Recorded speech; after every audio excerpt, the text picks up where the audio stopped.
Je m'appelle Gabriel Robichaud. Je suis comédien, puis je suis auteur. Je me suis toujours dit acadien sans même y penser.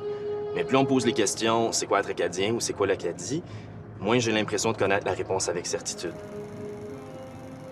C'est pour ça que je m'en vais à la rencontre des Acadiens américains, la parenté des États, dont on parle à peu près jamais. Je me demande comment ils sont acadiens, eux.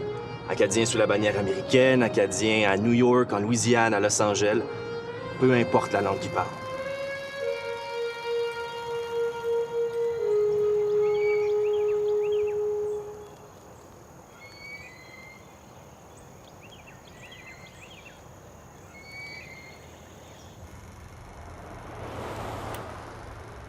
I grew up in a small town. It was called Grand Mamou or Big Mamou. There was a famous song even, "Why'd you go away and leave me in Big Mamou," but sung in French, which was a wonderful song. I went to a small schoolhouse. We were not allowed to speak French when we got to school, and they wanted us to wear shoes. We had a great music teacher who conducted not with a wand, but with the piston of a car.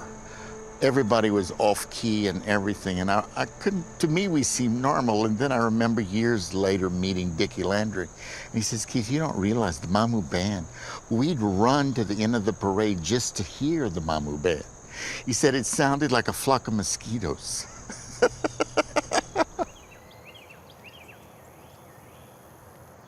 I actually knew a lot about the Landry background because my father had one brother and 6 or 7 sisters, but they were heavy into their history. My father could not speak French. None of his siblings could speak French. Nobody in the family could speak French.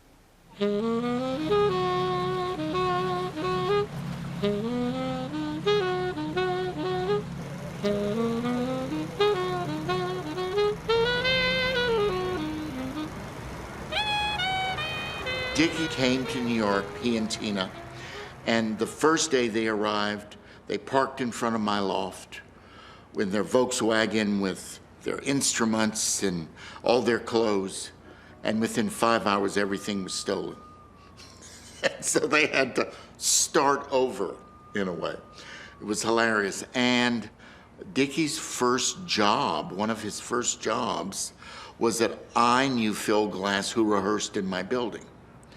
And Phil said, "I can't get anybody to play my music. They can't read it fast enough." I said, "Well, you have to meet my best friend."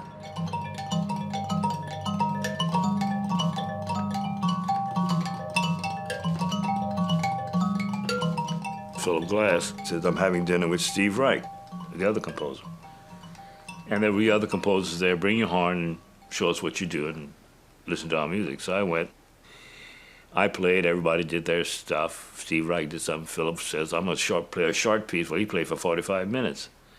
And I went through every emotion in the book. I mean, I giggled, I got somber, I elated, sad. I mean, so when he finished, I said, "Philip, I've really liked new music, but this is the best new music I've ever heard in a long time."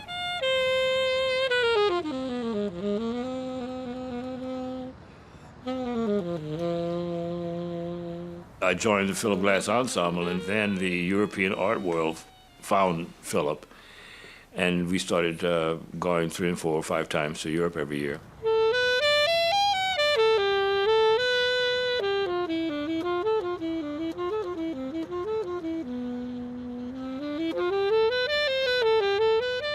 When Dickie and I grew up in Louisiana, we were considered second-class citizens.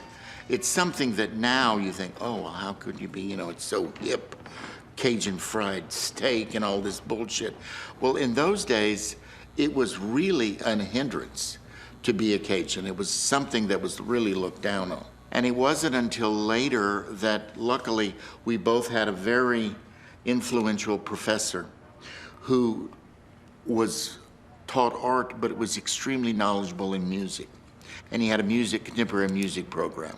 His name was Calvin Harlan. He was dead now. But it was through people like that and our professors that we developed a sense of identity. beyond our place in a way and began to make analogies about who we were and what we had and translate that into our work.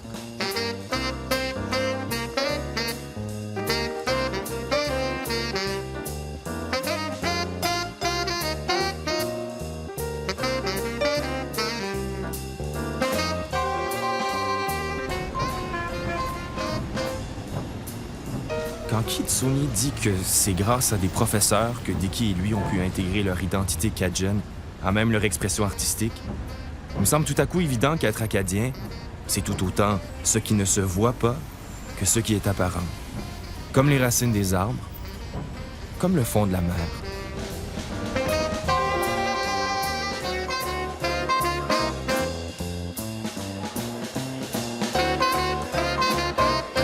There's not a day that doesn't go by that I don't think some thoughts in Cajun dialect. I keep it to myself, but I think this way. When I have a concept, I translate it into that. And then I do it in English. But it's part of me, and there's not much I can do about it. What's past is past, but what's in the memory bank, what's in your farm language is yours. And you use it to translate a reading of the world.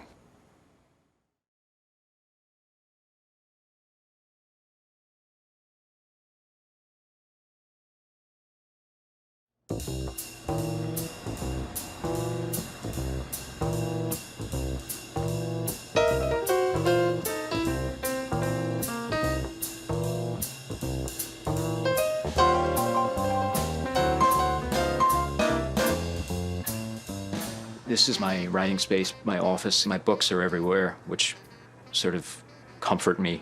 I need always to be surrounded by my books. I don't have a Kindle or an iPad or anything because it makes me too nervous. I need to have actual books around me. I crave the physical comfort of them.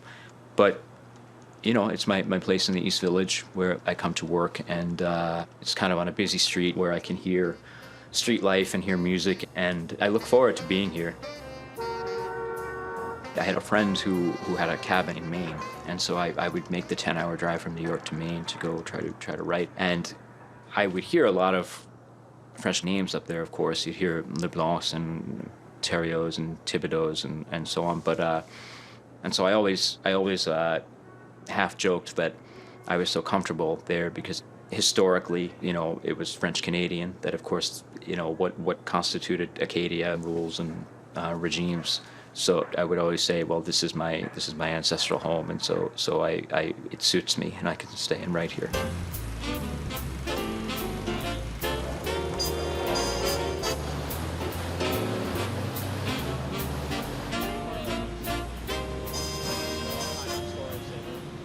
I'm writing a Batman and Superman movie, and it will come out in 2016, and it's Ben Affleck is in it, and who actually got me involved in the movie. And I think it'll be a lot of fun. It's a big, sprawling epic. The thing about writing this movie is that you're getting to make your little contribution to American mythology, right? Because that's what these comics are. They've been around since the 30s, and it's an ongoing story. And so, you know, I do have friends in the New York theater independent film. They're saying you're selling out or you're compromising. And I just think, well, I don't know, maybe I am, but I think what I'm doing, what I like to think that I'm doing, is that I'm putting my tiny little mark on a story that has been around since before I was born and will be around long after I'm born. And so, you know, it's sort of, my theory is that these movies are kind of the Homeric epics of, you know, of our time. Superhero stories in DC, but DC Comics or Marvel that are, you know, that are in New York most of the time. Because I think that's one of the reasons why New York is so useful for stories, because you have, there's no homogenous experience. You always have people who are thrown together, right? It blows my mind when I think that all those years ago, my ancestors came here for political reasons, and then to think that their descendant would be somewhere at the center of storytelling here is sort of ironic, but also, I guess inspiring. And even if you are talented, which I don't know if I am, but even if you have a talent for something, that's nothing without luck, right? C'est un Américain appelé Longfellow qui a écrit notre mythologie acadienne. Maintenant, voilà que Chris Terrio, un descendant d'Acadiens, écrit le prochain grand chapitre filmique de Batman et Superman, deux des figures mythiques américaines les plus populaires qui soient, et un héros d'enfance en plus. En déambulant dans New York, parmi les gratte-ciels, je me suis dit que c'était comme un juste retour d'ascenseur.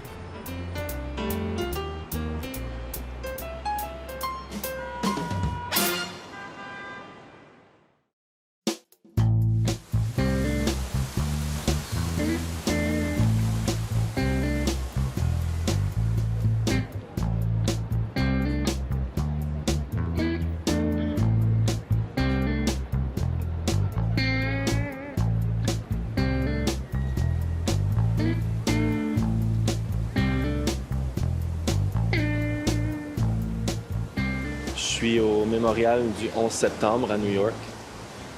Parmi les victimes, il y avait Robert G. Leblanc, un Américain de souche acadienne, qui était dans le vol 175 qui a tapé la tour sud, la première qu'on a vue s'effondrer à la télévision.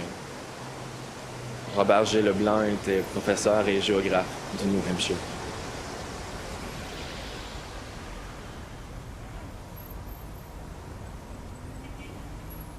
On the morning of September 11th, Bob was off to a geography meeting on the West Coast, and he left here around 5. And I was on my way off to work, and a friend who was building the deck came rushing in and said, "Turn on the television, it's plane hit the tower." I said, "What are you talking about?" So we stood here and watched the second plane, and I literally said, "Don't be on that plane, Bob. Don't be on that plane."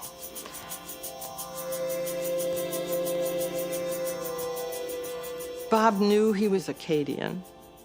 He was interested in it, and it became a topic of research for him. And out of all that came the maps, which are still in Grand Pré on the wall in the visitor center.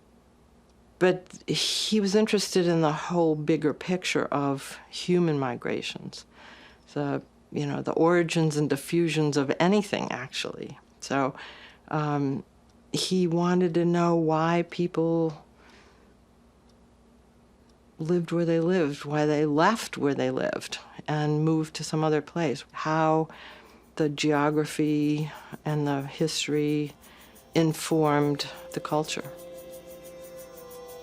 And another of his research topics was the Industrial Revolution in New England, which involved a lot of French Canadians.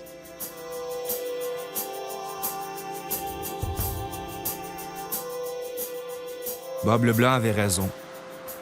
C'est une histoire de migration et de mouvance que celle des Acadiens. On lève l'ancre, on prend la route, on s'enracine ailleurs. En Nouvelle-Angleterre, à New York, peu importe.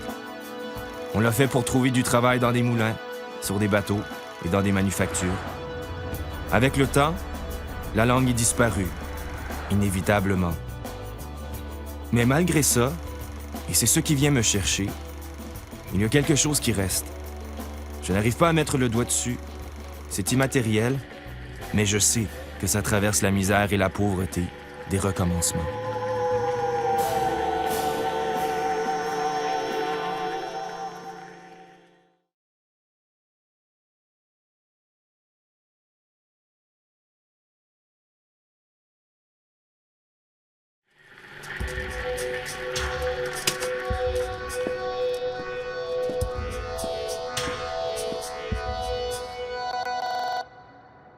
My father is Adrian Leon LeBlanc.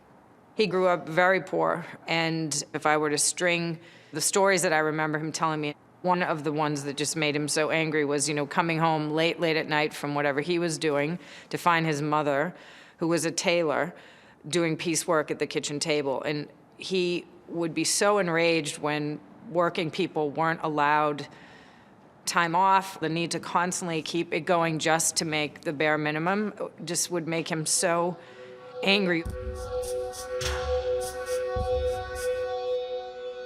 Bob told me growing up that there was a term, the French Canadians were the niggers of the North. And I suppose that's true in any culture, anywhere historically, that there's always some out-group, that is seen as lesser than, which is very hard to understand, but I think it's true. And as a result, he, graduating with academic honors from a huge high school, Nashua High School, was expected to go work in the mill. The union was probably the most animating love of his life. I think he loved it most of all, really. I think he loved people, and he loved the power that he felt when people were connected with each other in pursuit of something that was enhancing the lives of everyone. And I remember being little, and he was organizing this factory at one point, and he had me standing outside the gates because there were all those rules about, you could organize outside of the factory, bounds, and you had to be very careful about what you were doing on the company time. But he had a pile of flyers, and he gave them to me to pass out.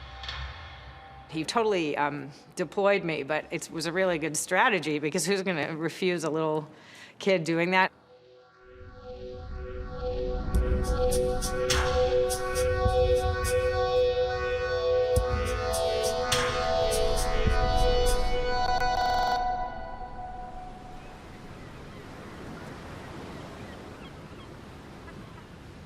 I knew that my dad's family was French Acadian. I knew that Thériault was a French name. My paternal grandfather had been to Nova Scotia and had gone to a village called Arishat, and he proudly came home with pages from the phone book proving that there were other Thériauts.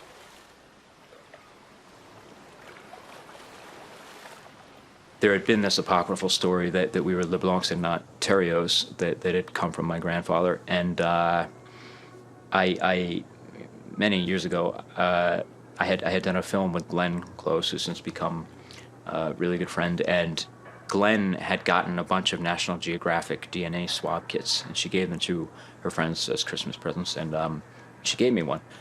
And I swabbed my mouth and sent it away, and then you wait. They give you a number to type in on the internet. When the time comes, they send you an email saying, your kit is ready. Type in your number and you can find out who you are.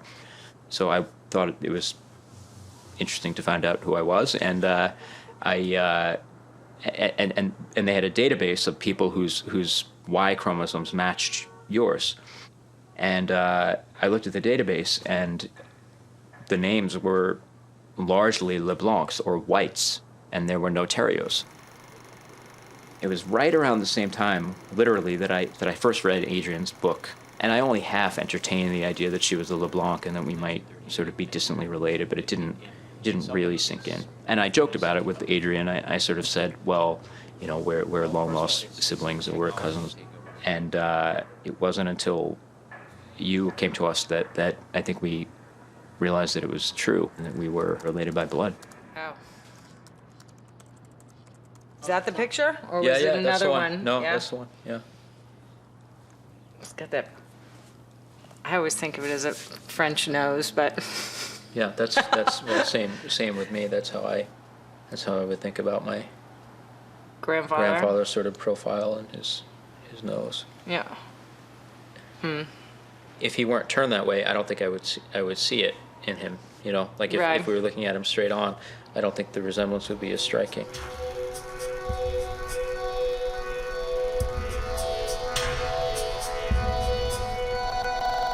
I was having a sort of steady, successful track, I guess, during my dad's healthy part of his life, but I didn't really have any sort of bigger legitimate success until he was actively dying. So he never got to read my first book, Random Family, which some people will say, oh, that's so sad, and I think not really, because he lived the book with me. He was in a hospital bed, he was in the living room.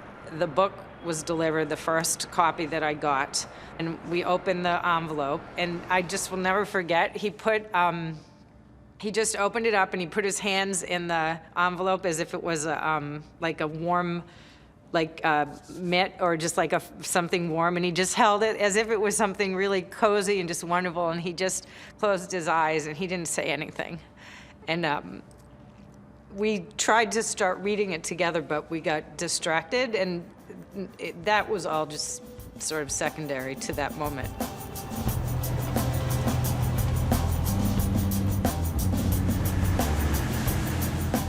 George got sent back to Otisville and awaited sentencing.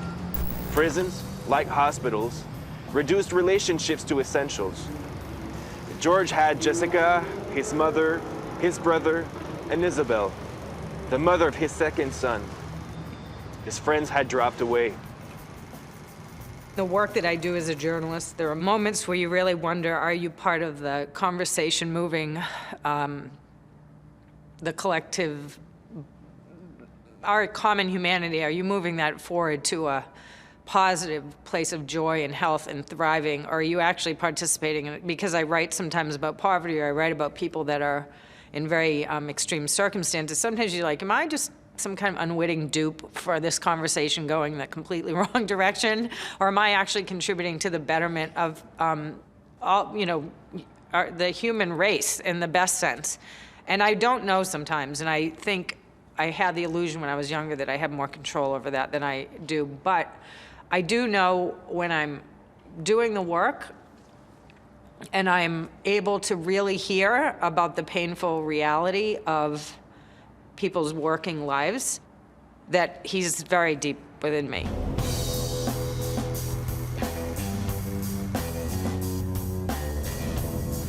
Jessica lived on Tremont Avenue, on one of the poorer blocks in a very poor section of the Bronx. She dressed even to go to the store. Chance was opportunity in the ghetto, and you had to be prepared for anything. Her appearance on the streets in her neighborhood usually caused a stir. 16-year-old Puerto Rican girl with bright hazel eyes, a huge inviting smile and a voluptuous shape, she irradiated intimacy wherever she went.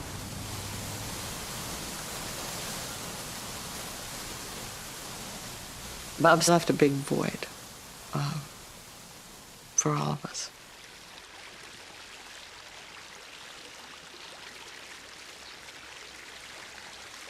And interestingly, the grandkids, only one of whom was alive, was 8 months old then, but the rest of them who have been born all just talk about him like they know him, which is to my kids' credit. It was very much also a conscious decision that we were going to remember the person he was, not...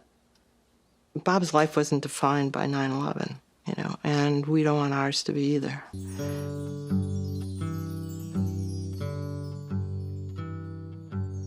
I feel what I identify as my father's Acadian heritage, oddly, is directly related to his feeling a deep sense of the human community, being part of a huge natural system. And I find that it's a tricky one because it becomes invisible in a way. It's like a great parent. They're in you, and they're expressed through you always, and you're so much stronger because of it, but you don't go around talking about them all the time because they are part of you.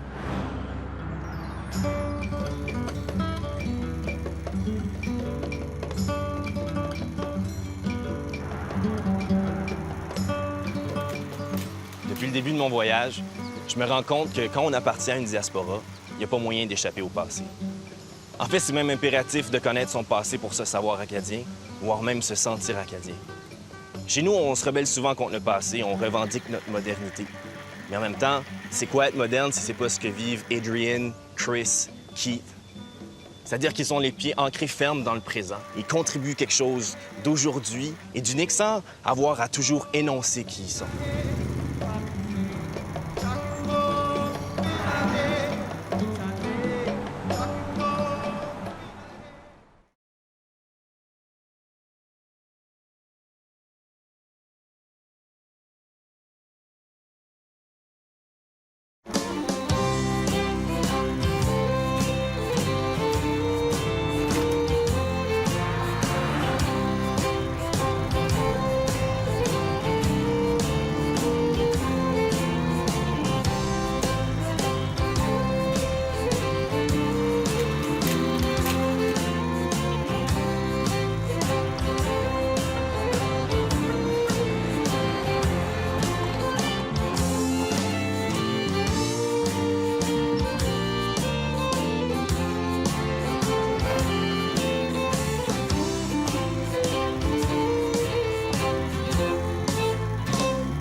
I grew up in Berwick, Louisiana.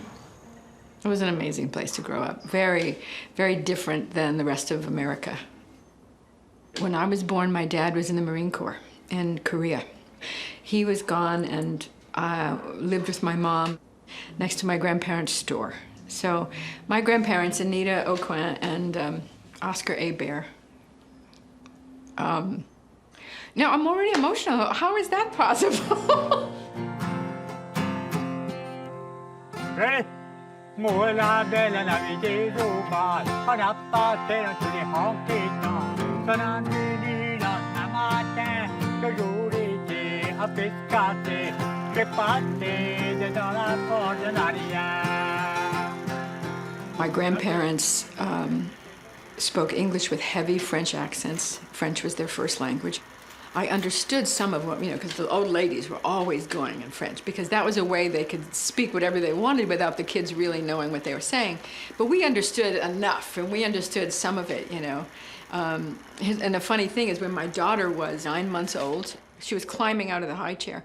I could see she was about to fall, and I knew I couldn't get to her in time, so I shouted at the top of my lungs, "C'est toi!" And I was like, where did that come from? It came from my grandmother yelling that at me when I was, an infant or something like that, with complete fear, and at the root, that's what comes screaming out of my throat, so it was funny.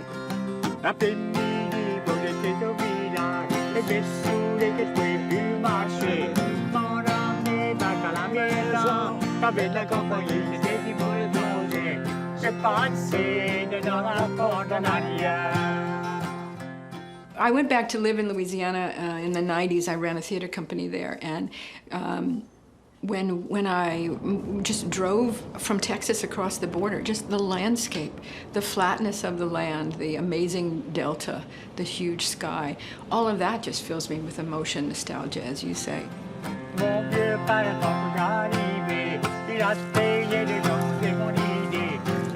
Je suis très habité par la notion de place, d'endroit. Et je crois que mon écriture, à la fois la poésie et la chanson, est très enracinée dans un endroit. Et ce n'est pas l'endroit autant que tel, parce que c'est sûr que j'ai des beaux chênes et puis le climat est agréable. La nature en Louisiane est exubérante, même dangereuse. Tout ça qui est inspirant, mais ça serait rien s'il n'y avait pas des êtres humains qui passaient à travers pour raconter des histoires, pour vivre des histoires, pour m'inspirer avec leurs histoires. Ayant un tas d'amis, donc j'avais de l'argent. À ce temps, j'ai plus d'argent, mais ils voulont plus me voir. J'étais dans le village, j'ai foutu mis dans le tracteur. Alors, mon avancé, mon fils a mis dans la prison. On va passer dans la porte en arrière. All right. Yes! Hot dog. Now we're trucking. La Louisiane est tellement riche en histoire, en personnages, en cuisine, en musique, en beauté naturelle, et aussi en tristesse et en trahison et de haine, etc. Mais pour un auteur, c'est comme une mine d'or. Je dis à les musiciens, ceux-là qui peuvent commencer, essaye pas de faire quelque chose que tu ne peux pas faire. Sois toi-même.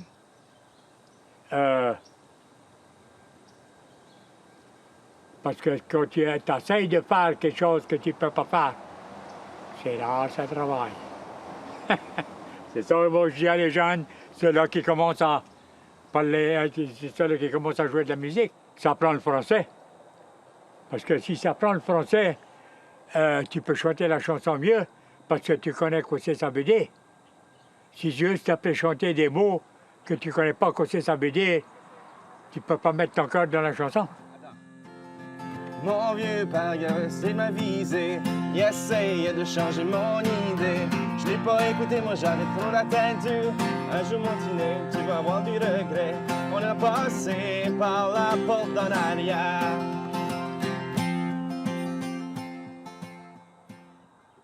Qu'est-ce que tous les portraits que t'as là, qu'est-ce que... Ça, c'est le Time... Time Magazine, qui Time a Magazine. fait l'histoire de Simo. Puis Darn Lucky, c'est pour DL, c'est ça? Ouais. Ça me demande, qu'est-ce que c'est ton nom? Don Lucky. C'est vrai ici. Ben oui, bien ben... chaud ça. Ben écoute... La porte d'en arrière m'a emmené dans 38 pays jouer de la musique. L'Amérique du Sud, Japon, Thaïlande, Burma, Sri Lanka, Inde, Pakistan, Oman et Égypte. On a resté là-bas 6 semaines. J'ai été dans la Chine. J'étais toujours là. J'étais toujours fatigué. All right. Exactly. Okay, so let's do a little rehearsal of the musical part. Everyone has a struggle. Action. And most of the people, they don't really talk about their struggle very much. They put one foot in front of the other, and so that's interesting to me, and that I think comes up in my work, you know, as a director, but also as a writer. Cut. We cut. Okay, great. Can we do it again? I mean, directing is fun for me. Directing is a kick. I love it. I really have a great time, and I always have. But writing is more like my religion. Writing, it's a more spiritual pursuit and an effort to understand myself and understand life and other people. In my work, I try to be truthful, and sometimes it's hard, you know, because sometimes I'm good at fooling myself about what the truth is, and I have to go, you know, you sleep on it, you wake up the next morning, back up 2 pages. That's the last truthful thing that was said was 2 pages ago. So scratch that stuff and go back.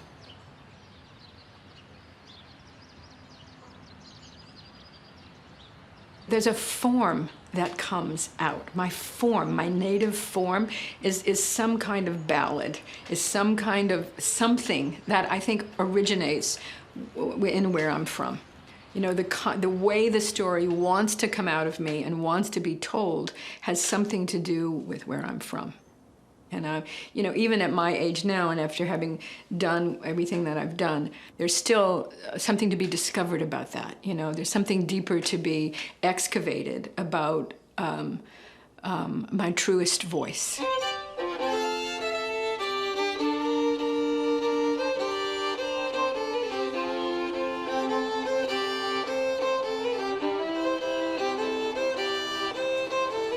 En grandissant, chaque fois que j'entendais parler de toi, j'avais l'impression un peu comme si le Nord t'avait donné une espèce de mission, une espèce de porte-parole de la langue.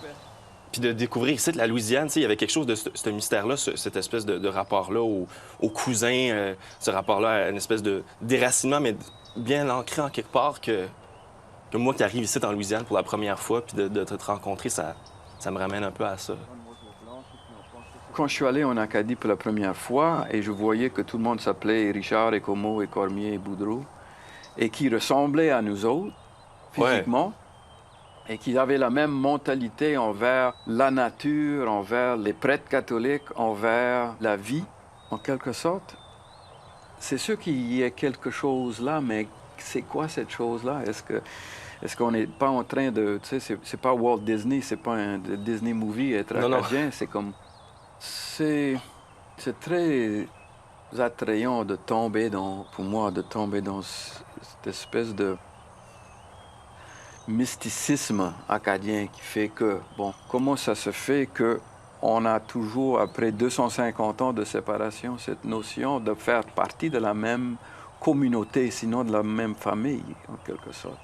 C'est assez curieux. Moi, je n'essaye pas de l'expliquer, j'essaye tout simplement de l'apprécier, ça m'amuse. Oui. Hein, ça me touche. Alors, bienvenue. Merci.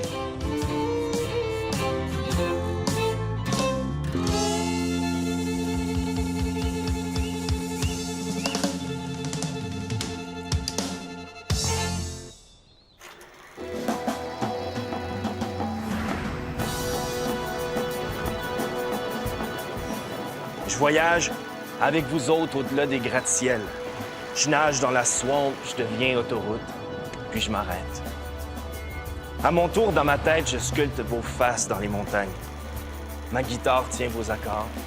Nos voix forment l'harmonie que la frontière n'arrête pas. Je trouve le lien, le chant, la mélodie qui me rappelle que je ne suis pas seul. Et vous non plus. Dans vos visages, je vois les miens. Dans votre rire, je prends racine. Dans votre histoire, il y a mon histoire. Dans vos réponses, il y a mes questions. Et de temps en temps, une certitude. Loin, c'est chez nous. Loin, c'est nulle part. On revient toujours de loin.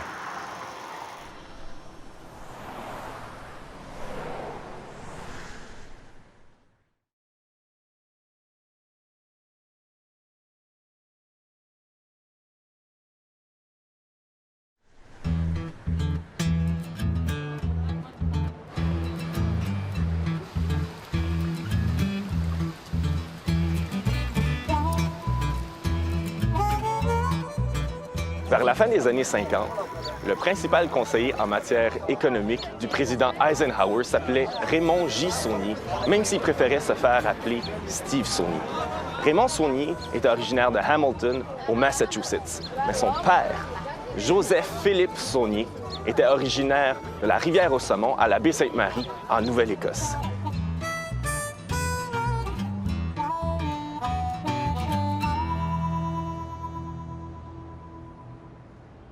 In the 70s, when I first ran for office, the politics weren't crazy. There were places where people of achievement really wanted to jump in and make an impact, and you could make an impact.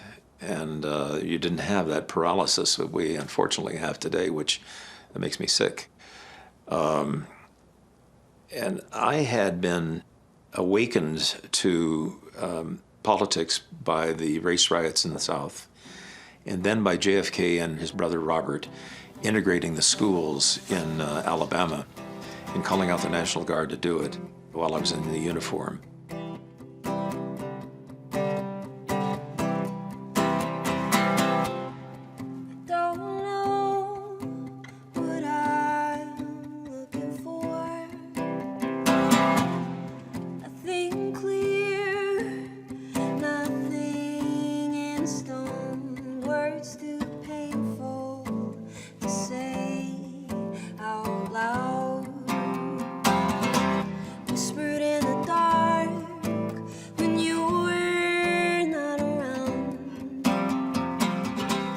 I never knew much about my father at all.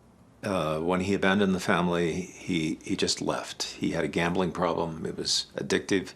He lost everything. And I remember waking up as a 2-year-old in my footy pajamas, and my mother and father were yelling at each other, and my mother was in tears, and my father was chagrined and embarrassed. But he left, and he had never told my mother much about himself or his family either.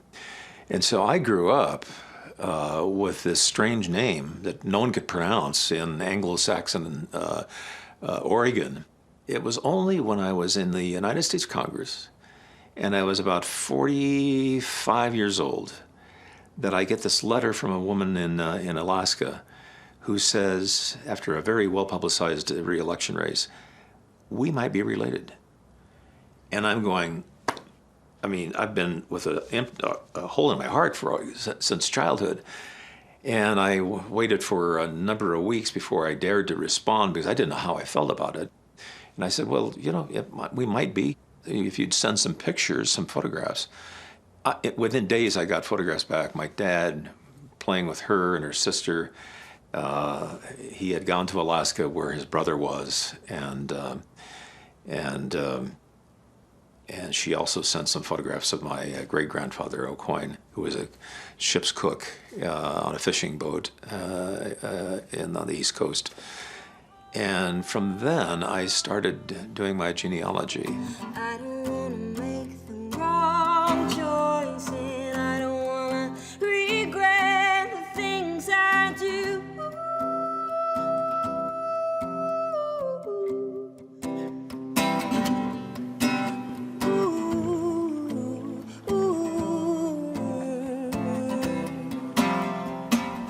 So I took this sentimental journey, and I wanted to just tour Nova Scotia and Shetty Camp And I went to the cultural center, and I walk up to the receptionist, and I said, hello, I'm Congressman Les Aucoin. And before I could finish, she said, just a minute. And she turned around and walked out and went back to the inner office. And out comes the director, Charles Roche, and a Catholic priest whose last name was Aucoin. And they said, the priest said, we've been waiting for you. I felt like a homecoming, it really did. And the hole was repaired.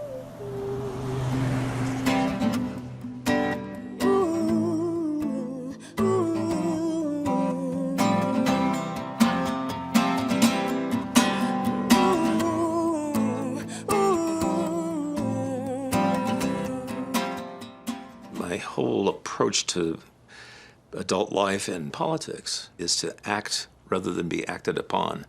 And I want to act. I want to leave a mark. So I'm very much of an activist and very determined. I think too few members of Congress are willing to go into the jaws of a strong enemy. And that's part of the problem. And you have to have the commitment that if you lose, but you've lost for a set of values that really will stand the test of time, that's more important than winning on something in which you've caved in order to just survive politically. I would hate to look back on my career and see that I succeeded by hedging and fudging on what I knew to be wrong just to survive, to get the wolves off the wolf pack off my back. What have you done to survive? Why be there? Rather, take on the wolf pack and on a clear issue that you really care about. And if you lose, history will show that you gave it all. You left your game on the field, and that's honor. That's the kind of commitment I've always felt really mattered.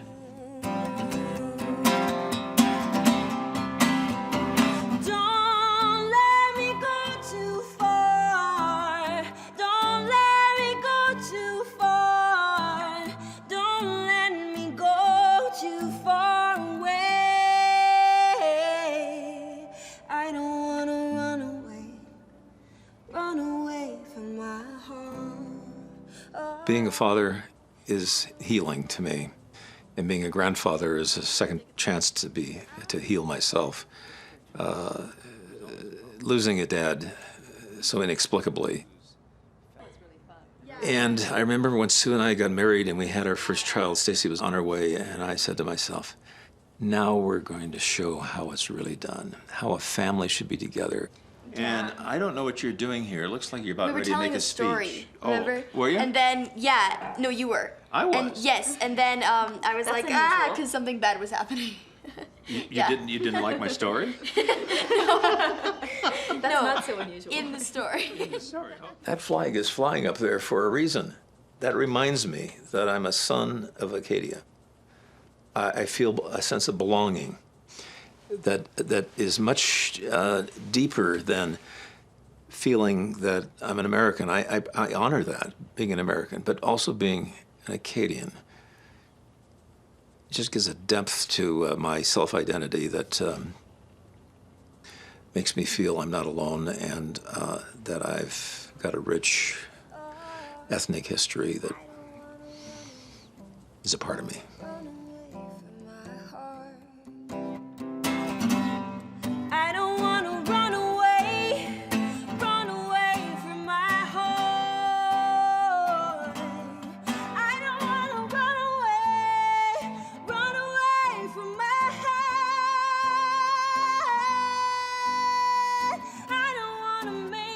Au terme de mon voyage, je me rends compte que si l'Acadie de mes ancêtres est une histoire de déracinement, l'Acadie d'aujourd'hui, elle, en est une d'enracinement.